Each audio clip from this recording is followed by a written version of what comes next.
आंनि थाखाय जावलिया दाजा आंनि बिखायाव लाबनि थिर दागाव आं फानजारियाव जोबजानाय मासे उदां नङै दाउ मैना। आं दिनै खुगायाव राव दंब्लाबो बबे बै उदां अख्राङाव बिरबायनो गोसो जाब्लाबो हाया। लाखानाय समायखिरा आंनि फिरायफिननो हानाय नङा आं।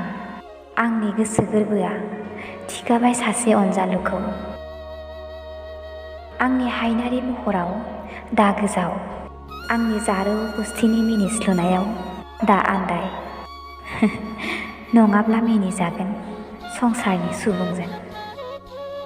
आंनि खानाय बिलाइनि बिरनायजों दा बिरफा आंनि दख'ना रुबैनि मोदोमनायजों दा उरायफा आंनि थाइनै मेगननि इसाराजों बोदोर दाजा नङाब्ला नोंनि सिमां मिजिं गासिबो फेलें जागोन।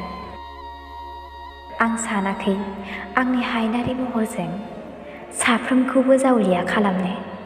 आं सानाखै आंनि गोसोखौ राननानै होनो आंनि जिउनि आंगोनि अनजालुनि अनगायै।